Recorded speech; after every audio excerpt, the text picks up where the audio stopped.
It is Monday, December 22nd, 2025. This is another offseason edition of Baseball Today. That is my man, Trevor Plouffe. I am Chris Rose, producer Dan along for the ride as well.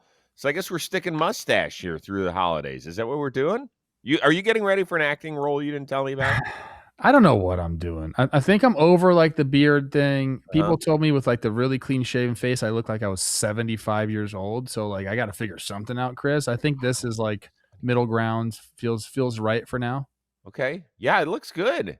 And no hat. You really what do you have, class photos after this or something? I don't know. I switched up my barber, and they just have Yeah. gotten me like feeling good about my hair. Okay. Yeah, All right. it Well, always the leans Chicago to this side though. I don't know why it does that. no, Looks it good looks to me fine. though. It looks fine. You still look like the top of the wedding cake, you and Thank you. Olivia, always. Chicago White Sox have a new look. They have signed Munetaka Murakami to come to the South Side. 2 years, 34 mil, can be a free agent after the 2027 season. Are you more surprised or more upset that the two-time NPB MVP is heading to the South Side to join a rebuilding franchise? Well, I don't know why I would be upset. I'm not upset about that whatsoever. I am a little surprised that he chose to go there, but then you start to kind of like think about it. And I told Jake this, and we had this discussion too. Like, free agency is not about the team, it's about the player. Like, what does the player want? And, if you believe brother Jeff, there was some other offers out there that were a little bit longer than this. But the White Sox offered him the highest AAV. And I do think it is a cush landing spot coming over to the States, because essentially we could be talking about, hey, 2 years to get your feet wet in a situation where like there's not a ton of pressure on you. AL Central, White Sox aren't exactly expected to be great. So you can kind of just get there, establish yourself, and then become a free agent at 28. So I think that is very appealing to a guy like Murakami, who maybe started to listen to the haters Hmm. who said like, "Hey, this guy might not transition well over there." Like, like we'll see. Like, we got to do it. But I think that makes sense. And then for the White Sox, a couple different things can go on right here. He can come over and have immediate success, and you can be looking at one of the better trade chips in all of baseball. Or number two, he helps your team out. You got a young core there. You start to hit. Things get better. You sell some tickets, and then maybe you say, "We want this guy around," and you try to extend him. So I think it kind of works all the way around. As far as like hating it, like I don't know why I would. I think what you're trying to get at is you want to see him on a contender right away, put him in a pressure pack situation right away, which I guess I understand a little bit, but I think it makes sense for both sides, this deal. Well, let's start a little bit with who he is, because I don't think we know enough about him. And we obviously saw flashes in the 2023 World Baseball Classic when at just the age of 24, he took Merrill Kelly deep in a game against us and Team USA. He hit a walk-off double against Team Mexico. And he splashed onto the scene over in Japan when, as a 19-year-old, he clubbed 36 homers. I mean, think about that. That is no joke. And that's pretty good baseball, certainly from a pitching standpoint. We've seen guys come over here and just light it up. So the guys that he's facing over there are credible professionals. And at 19 to put up that sort of pop is impressive. That number ballooned to 56 3 years later in 2022 when he won the back end of his back-to-back MVPs. He's got almost 250 career homers with the Yakult Swallows. So the guy's got his pop. Does he swing and miss? Yes. Does he swing and miss in the zone? Absolutely. Does he have a bad chase rate? 100%. But I think he'll be a fascinating case study because there haven't been, and you have to put Ohtani in his own category. He is just such a unicorn in the history of not just our sport, in the history of sports. So I put him off to the side. But there haven't been a ton of guys who have come over here with pop and delivered that from Japan. So I'm ready to see what we've got. I'm excited for him. I'm perfectly fine with him going to the White Sox. Would you like to see him maybe hit 7th or 8th in a really good lineup out of the gate and take some of the pressure off and just kind of let him be whomever he is instead of probably more toward the middle, which is where he's going to be in Chicago? But That's life in the big leagues, dude, right? Well, again, I'll just reiterate. I think that's a better situation for him. Go middle of the lineup so you have more chances to drive in runs, get your stats up there, less pressure. Again, like if he's hitting seventh or eighth for whoever, call it the Red Sox, call it the like a big market team is supposed to compete, and he's not getting the job done. I mean, it's just a completely different thing. So I don't know. I think it makes sense for him. It's and maybe people are going to hate on that and say, well, don't you want to come over here and be right in the thick of things right away? And it's like, yeah, some people do, but I think that him thinking I can get there, see what it's like for 2 years. I'm not tying myself down to one organization for a long time. See what it's like for 2 years. And then shit, hey, maybe I just want to go back to Japan. Or I have a great time in the States and I do well and I can choose again now that I have a good feel for the league.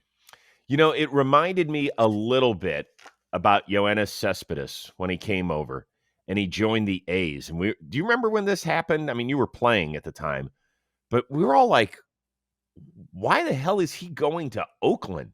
Like, that makes zero sense whatsoever. And then he lit it up and really very quickly, I think, became one of the fun faces in baseball to follow. So if this guy does some things and he ends up hitting 35 homers, it'll be a fun watch. We're not going to be totally tuned in all the time because I don't think this team is going to improve significantly. Now, do they have some interesting names? Yeah.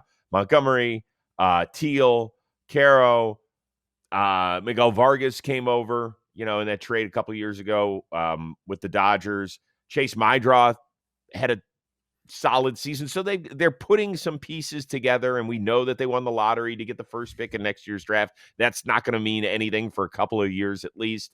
But give the White Sox fans some hope. It's one of the reasons I really wrestled with the decision to wear this cap because I don't like wearing other American League Central caps, because everybody knows my heart's in Cleveland. But I want White Sox fans to at least feel good. I mean, they still might lose 100 games or lose 95 games, whatever it is. But at least you want a decent reason to go to the ballpark a little bit. Agreed. And they haven't had zero reason to go to the ballpark. And they haven't been going to the ballpark. Trust me, I've been there and called games. Yeah. How about us, two AL Central guys, man? Yeah. Welcome, Murakami. Welcome to the AL Central pack. And I will say one other thing. For people that are upset, like, oh, I wanted to see him join the Yankees or the Mets or the Mariners or some team that we think will be in contention. Folks, we can't have it both ways. Like, you can't scream at the top of your lungs when all the good teams are spending money and then all the bottom feeders are just going, oh, well, we'll fill out a roster with minimum players. He could also be on one of those teams in July, so. You think he's going to get traded? I'm just saying that's an option, Chris. If you don't think that's an option, you're crazy. So you're saying that any White Sox fan who for the holiday season wants to order their Murakami jersey, that they better do it with the name Velcroed on the back and not stitched in? I think they have like buyback things now for that. Like it's like trade protection. I would get that. I don't want that to happen. Don't put, don't social media team. Don't put out Trev thinks he's going to be traded or should be traded. Put it out there. I don't want that to happen. I'm saying that is a realistic option for the White Sox, and it's one of the reasons I think this is a really smart sign for them. They have options, Chris. Coming up in 7 minutes, Trevor's list of top 5 trade destinations for Murakami by July of 2026. It's Minnesota Twins, number 1. Yeah, it's all coming up with traffic and weather on the 7s.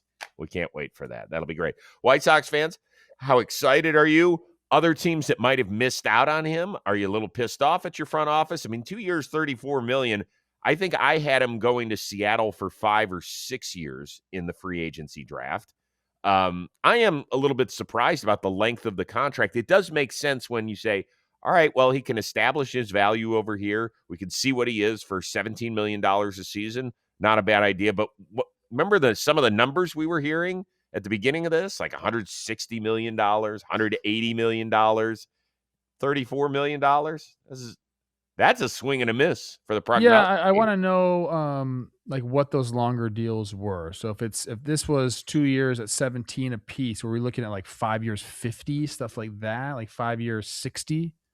5 years, 50 is $10 million. I know that it was a longer deal with a smaller AAV. This was 17 a year for this one. That's like, so Maybe 5 for 70. okay. Interesting. This will help the White Sox, who needed some pop. Only the Kansas City Royals had fewer home runs in the American League. White Sox might not be done, according to USA Today's Bobby Nightingale. Cheers to you. They're engaged, apparently, in trade talks with the Mets and the Reds regarding center fielder Luis Robert, looking to bring in starting pitching help in the deal. Do you think something gets done, and with which team? To be honest, Chris, this is such it's fascinating to me. Like the Luis Robert situation has been going on for the last like 3 years. I feel like where hey, this guy's got elite outfield defense, and like if he can reestablish his offensive stroke, like this guy can be one of the preeminent players in all of baseball. He has that talent. Right now, it seems like teams are trading for him to be just like a good center fielder. Like, and if the offense comes, it's a bonus, and maybe he needs a change of scenery, all these things.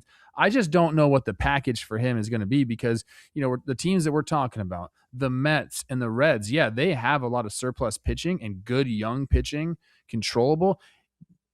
He's not going to demand that. There's no way a team's going to take on his salary and say, and we're going to give you one of our young starting pitchers. It doesn't work that way. So, like, depending on what the White Sox asking price is, I don't think a deal gets done. Like I'm looking at the Mets. Is it like, will the White Sox trade him for David Peterson? There's Brady Singer's mentioned for the Reds. You're gonna trade Luis Robert for Brady Singer? Like, now that's one I would consider. I understand that, but like, does it move the needle for you having Brady Singer over there? No. And does it? I just. To me, it's interesting. Like, I just don't think he's going to demand what people think he's going to demand. Okay, so let's start with this. If Luis Robert, I like playing this game. I know you don't love it. If Luis Robert were a free agent right now, what sort of contract do you think he would get? I think he'd be in the Harrison Bader range. Yeah.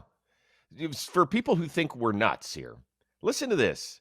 He has played over 110 games only once in his career. He has hit over 15 homers once in his career. 2021? Is that his season? 2021? Was that it? I believe that was it. I got it up. Why don't you look it up? I got it up. The thing that's tantalizing about him is obviously his athletic ability. When you look at him, you're like, sorry. Oh, it was 2023? Yeah. Okay. I mean, so how quickly we forget. The thing that's tantalizing about him is that you look at him and it's like he was built in the center fielder lab. Like that's what a center fielder is supposed to look like. Plus, he's 28 years old. Plus, if he does finally hit in 2026, you have 2 years with $20 million options attached, which you would gladly pay for a guy like this with right-handed pop that can track balls down that's still in his 20s. It fits all the criteria of something that you're looking for, but the reality does not match what it feels like on paper. And that has been the problem. So I don't even know what sort of contract he would get in free agency, which would make me reluctant. If you're the Cincinnati Reds, I mean, there's some names I'm not even going to mention that are off limits in a deal like this. But the White Sox would say, well, what about Chase Burns? Would you be willing to give him up? What about Rhett Lauder? Would you be willing to give him up? And of course not. Of course you wouldn't. Hell, I'm not even so sure you'd give up Brandon Williamson. I don't see that sort of stuff happening. So I think, boom, you nail it. Brady Singer. And I don't know if that's enough. Yeah, it's okay. So would you give him, if he was a free agent, would you give him 2 years, 40? Like, I don't think so. I don't either. Like, I guess you because he has a track record of a few seasons. 21 was a good season. 23 was his best season. and you can dream like maybe he commands that. Where I feel like a Harrison Bader, you can give a 1 year 17 right now, and he'd sign that, right? 1 year 17 for Bader. Oh, that feels high. Feels high. Mm-hmm. 2 years 30. That's high. I think he's like a guy that can play center field defense like he can.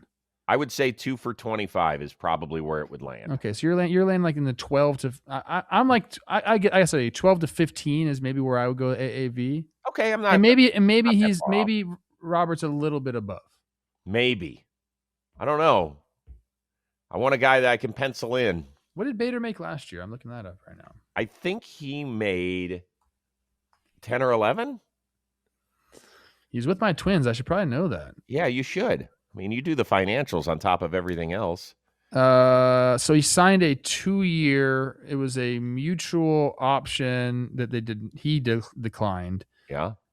So he actually made 4.75 last year after coming off a 10.5 for the Mets.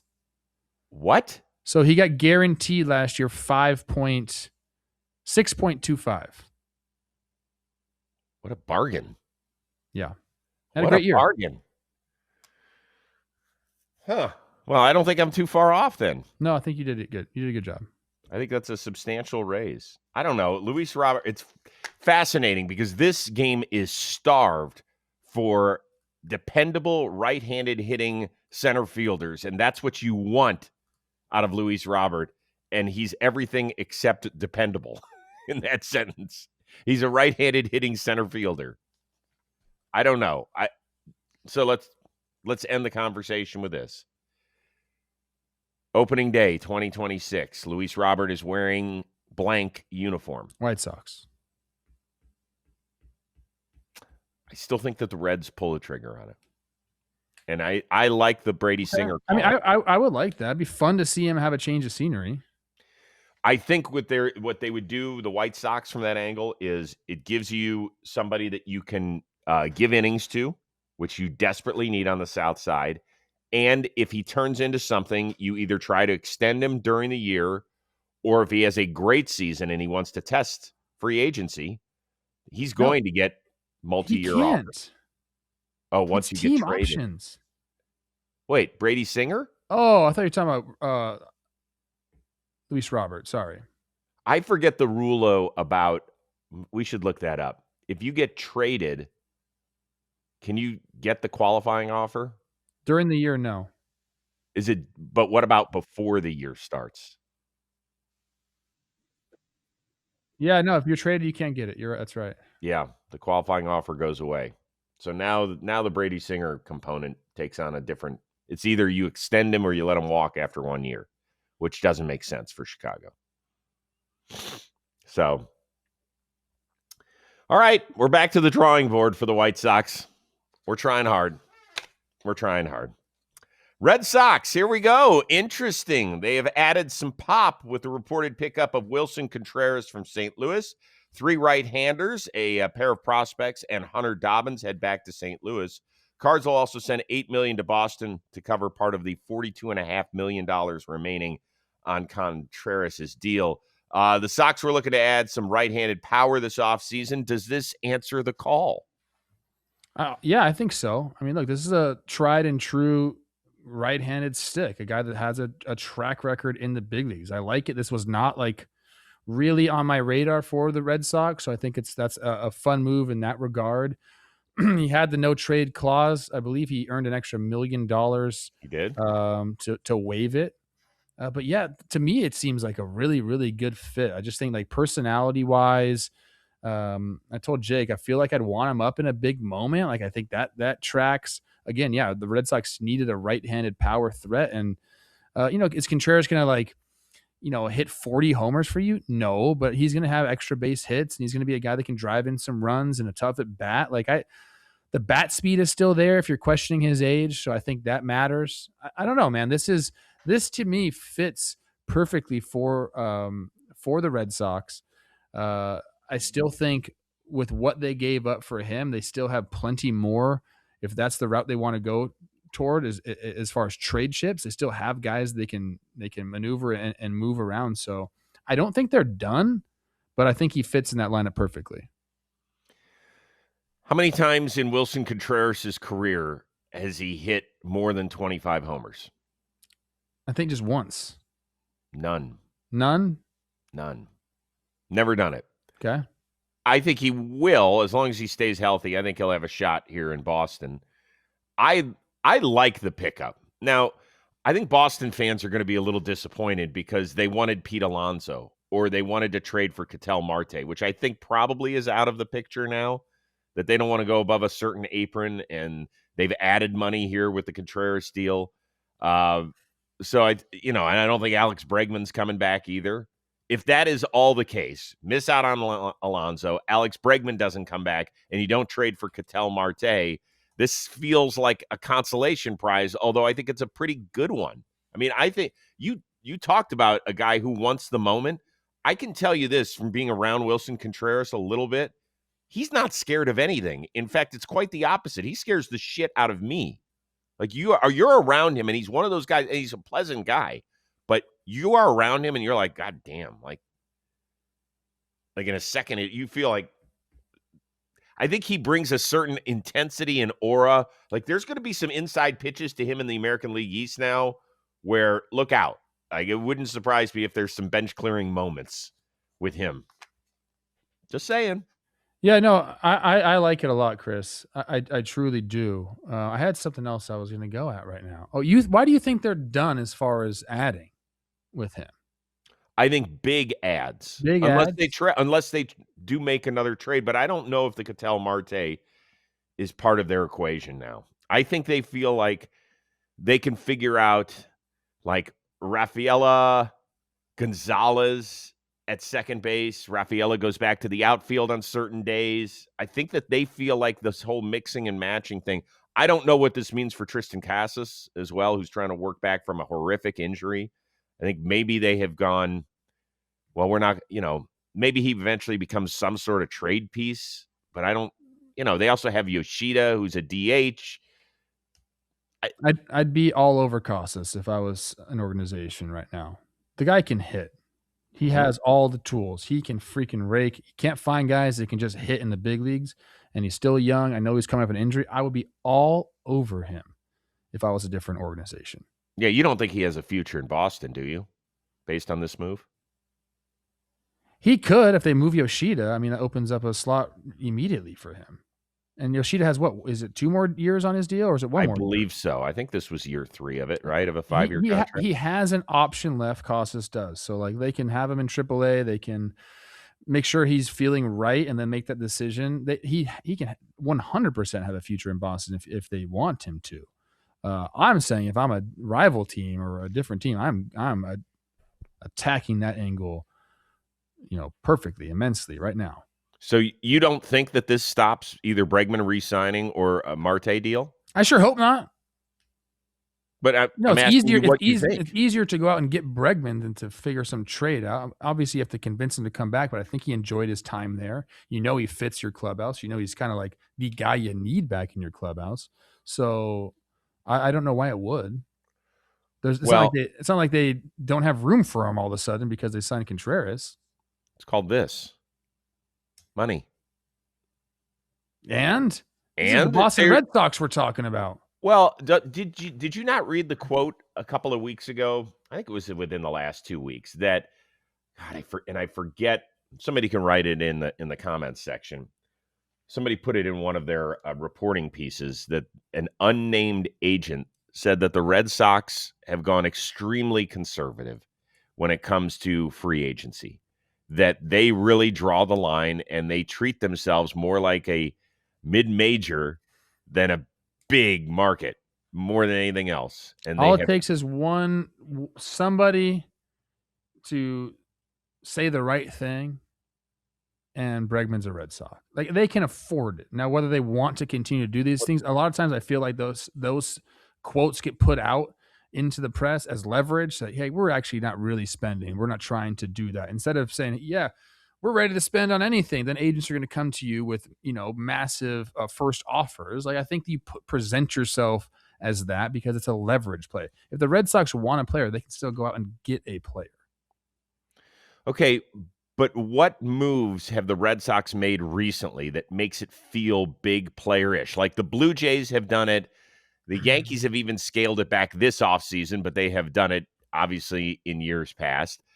They extended Crochet for good money, but not ridiculous, certainly for his age. He's 27 Well, they signed years Devers old. to a massive deal not too long ago. I know, and then they traded him. I mean, I'm looking right now at their dollar figures. Trevor Story makes $25 million a year. Yoshida, by the way, he's got 2 more years left on his deal. Then he's got 1 year of arbitration before he hits free agency. The Sonny Gray trade, they're but that's like a one-off, it feels like, because he's toward the end of his career and everything else. Nobody else here is making any money. Well, that's because they hit on good young players, Chris. I know, but I'm saying that maybe that big missing piece. I mean, they haven't done it. What's the furthest they've advanced in recent years? Was it 2021 when they went to the ALCS? That's 5 years ago now, coming up on. That doesn't mean they can't go spend on a player. I mean, they were just trying to get Schwarber there as well, so that's big money. But they didn't. I know they didn't get him. They did. We're not even so sure how close they came to getting him. My point is that I think I would be way more surprised if Alex Bregman returned there than if he didn't, because I don't think financially they want to make that leap. Well, I don't think it'll be because of finances. I think it'll be Bregman saying, "I want this instead of that." Well, that's finances. Want this? What does he want? A different spread in the clubhouse? What does that mean? He wants to play somewhere different. We mentioned the reasons why Arizona seems appealing to him. So you're saying if everything's equal, that he might pick somewhere else just because it would make him happier? Yeah. And you think that Boston would match it financially? Because I'm not confident. I'm just saying they can. I'm not saying they will. I know they can. You know they can. There's a difference between can and will when it comes to finances. Right? Yeah. Okay. I understand that, but you said you don't think they'll go above that, and I said I think they should. Right. And I could say I think they should too, but that I don't think they will. Our job is to predict what we think will, not should, I think. Okay. I think we present both sides, Chris. I don't know. Boston fans, you could tell us whether you think we're onto something here or not. Maybe I'm just argumentative lately. Maybe a little bit. My wife says I have been. Oh. Love you, Liv. Hey, we talked that. I'm sure she's listening. We mentioned this on last Friday's show, just kind of as we were getting off the air, that this deal was percolating between the Pirates, Rays, and Astros. It finally came to a boil right after we were done. So Brandon Lowe is now a Pittsburgh Pirate, along with Jake Mangum, lefty reliever Mason Montgomery. Pittsburgh sends Mike Burrows to Houston. Tampa gets 2 of the Astros' top 7 prospects in outfielder Jacob Melton, who feels like he's ready now for the show full-time, and pitcher Anderson Brito. Which team did the best in this deal, in your opinion? Well, I mean, I kind of like what the Pirates got. Obviously, you start out with the tried and true major league talent in Brandon Lowe. Montgomery's got some interesting profile with his pitch mix and stuff like that. Dalton Feely really loves Burrow, says, the off-speed stuff is out of control, and he thinks that could be a big sign for the Astros, a young, controllable pitcher. As far as, what the Rays got, I think that's kind of, I don't know all of that. I'm more versed on the major league players. So I think I just like what the Pirates are doing. I like that they're trying to get in the mix, and maybe they fooled me a little bit, but hey, going after Schwarber, offering that type of money, going and making this trade right now, if you start to look at the lineup, it's young, it needs a lot of help. Is Brandon Lowe the fix-all? No, he's not, but you got a guy like Connor Griffin, who I just said I don't really know prospects. I know this guy. He's the number 1 prospect in all of baseball, so it's be an absolute stud. So now you got Brandon Lowe and this guy up the middle for you. I don't know. I just like that they're trying. I like that about the Pirates right now, whereas for the last couple seasons, we haven't really been able to say that and call it the Paul Skeens effect or the Bubba Chandler or the Jones or, they have that pitching. I think that's what's kind of forcing the hand here a little bit. But, Burrows could end up being, we talked about it on Talking Baseball, one of the last pitchers that the Pirates traded to the Astros was Garrett Cole. And so that's kind of scary for Pirates fans to think about. But I'll go Pirates just because I like the direction they're moving. Yeah, and you know what? They pick up Lau's got $11.5 million due to him. 30 homer guy last season, all-star. Is he perfect? No, he's basically a 300 on-base guy.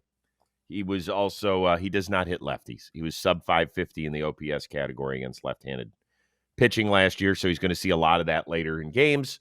But I do like it that they're trying to add bona fide major league talent, because in recent years we've looked at that everyday lineup and we've gone, really, guys? Like, you're not even trying to help out your starting rotation.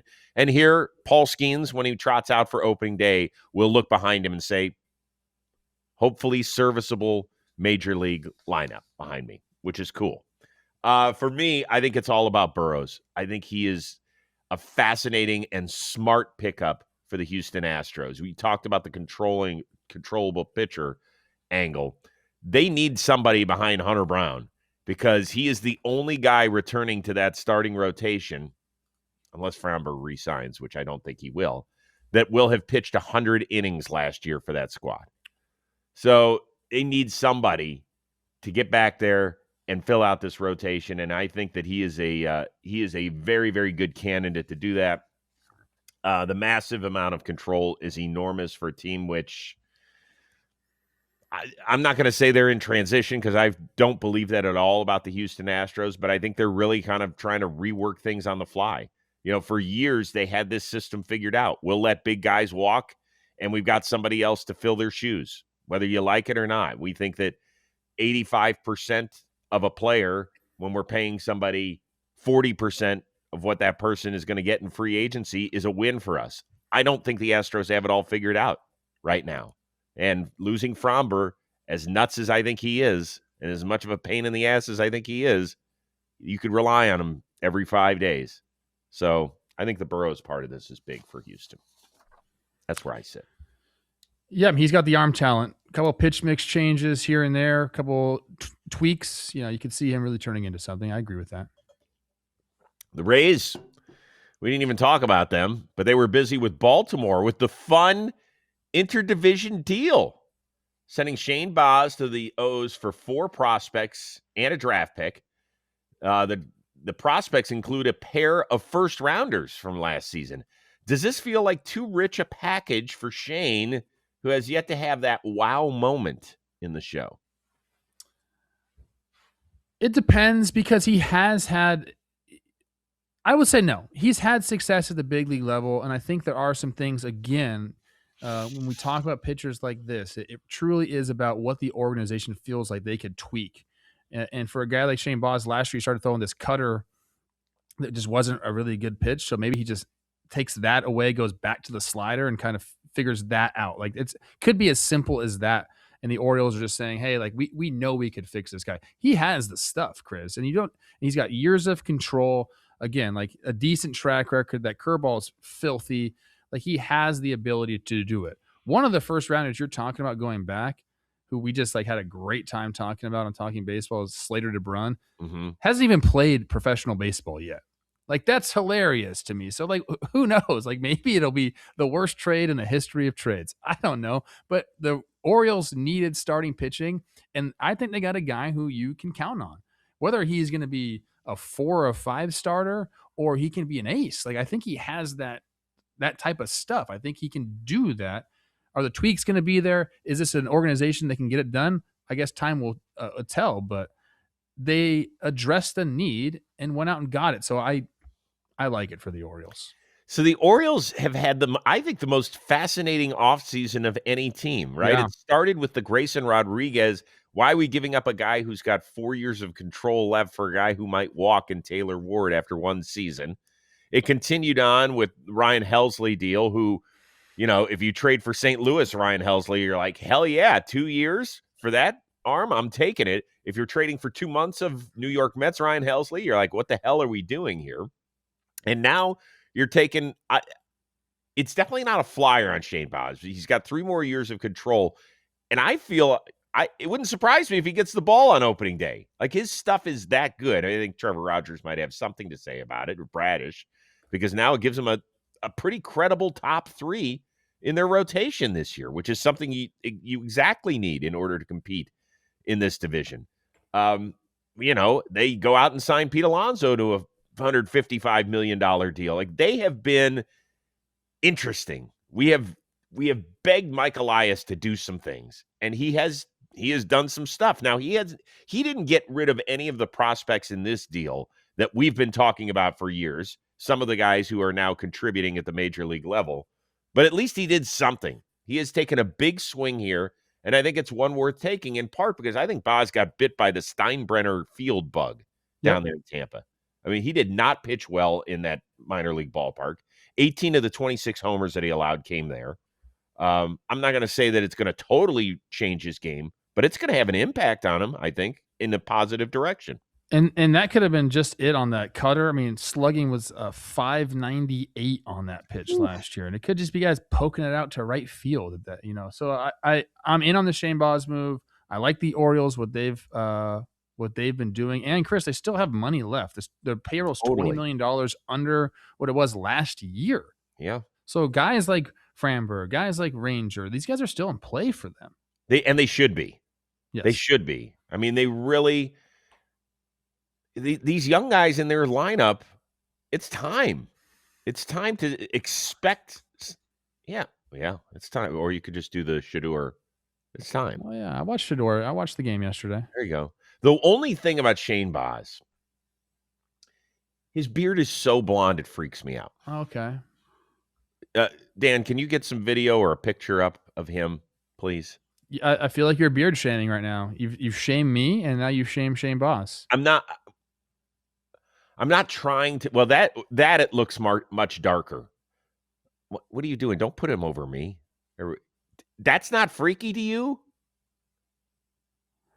I kind of like it. Not everyone has to look the same, Chris. Oh, no. I'm all for looking, but I'm just saying blonde on fair skin. It's a little. He looks like a Targaryen. Say it, Chris. It's fine. What is a Targaryen? Come on, man. What's a Targaryen? House of Dragons, baby. Stop. Come on, man. You know me. I work in 2 professional sports. That's what I have time for. I don't have time for dark. Really? Rourke? Go ahead. Put it over this. Yeah, it seems like there's a little bit of jealousy in his mustache and my mustache because you called both of us out today. That is amazing. If you're audio only, please flip on over to the YouTube side of things. Dan Rourke, well done. Well done. You think I got to take this piece away? I feel like this piece kind of like rounds it out for me. The flavor saver? Yeah. If I just went and like no flavor, let me see. Very different. I don't know. I'm not just a mustache guy. I don't know what I'm going to do with this beard. I've had it for 5 years now. 5.5. After never having had a beard before. Huh? Hey, you know what we didn't talk about? What? Angels and my guy Skaggs settled. Yeah. I don't know if that's something you want to get into. Feels like the Angels were going to lose that one, and they decided to settle there at the end. Sure shit felt like it. If they read, for people that aren't familiar with the process of what has gone on, how many years has it been now since he passed away? He passed away in 2019. 6. So it was 6 this past summer. July 1st. It's been a long time coming. A lot of people, got deposed, myself included. A lot of stuff went on in that trial. I think that was, let's just talk about it real quick. For the Angels to go through all of that, air out their dirty laundry, try to paint everyone as just a poor person, just to go out and settle. That is, what are we doing? Sam Blum has all the coverage on that. If you are interested in it at all, he writes for The Athletic and just covered it incredibly. Yeah, he did. I got like a lot of this. I read every article because it's very pertinent to me. But, yeah, I don't know. Well, were you ever going to be called as a witness? I prayed that I didn't. I didn't want to. And I didn't. So. Well, but was there talk about it? I'm sure. Like I did a full day deposition, and I don't know what value I would have brought.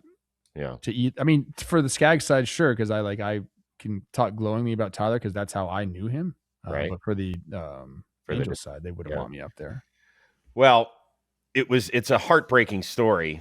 I was working the day that Tyler passed away, and I think we had gotten word right before our show of Intentional Talk, and I said, guys, we're obviously not going to go with anything until, and also with our type of show that we had, lighthearted, it certainly was not the right format to do it in. So we were like, we actually told people behind the scenes, I said, well, you should get the crew from MLB Tonight to get as much information as they can before coming on air. It just didn't make sense. Well, we could do it on this show because we're so versatile. Yeah. Listen. And I also just sprung this on Chris spur of the moment people. It's okay, but no, it's important to talk about. It's horrifically sad. I think about his widow and his family every time I read a column like that, because it destroys you. And you think about what sort of career he would have ended up having. We talk about these free agent deals all the time. Where that was a main point of the entire trial, Absolutely. basically. And Dan Duquette, that loser. I'll say it. Yeah, so that's not Chris Rose's take or anybody else at John Boy Media. That's my take, Dan. Yeah. Well, what did he Duquette? I mean, I know he was called as a witness. Was he there to try and suppress Skaggs' ability as a pitcher? He was a paid witness by the Angels and said that Skaggs would have made zero, like he was just a bad pitcher, and just cited a bunch of stats that weren't even true. There's a lot that went into this. I don't really want to get super into it. Why was he the paid witness? What did he have to do with anything? Because he was a former GM, so he has, knowledge of, But he wasn't a GM in 2019. You got me, Chris. I don't know. That's why I called him a loser. Yeah, that's well, he was my thoughts, not John Boy Media or Chris Rose's. My thoughts, Dan. Well, I didn't like Dan Duquette either. Okay. So when I saw you tweet that out, I mean, I knew what it was about, but I was like, why would they have called him anyway? It just didn't make any sense. So, listen, that's it. The family won't get any sense of relief. I mean, it'll be obviously, financially, it changes the way that some people will live. But the heartbreak and, none of that ever gets resolved. It just doesn't.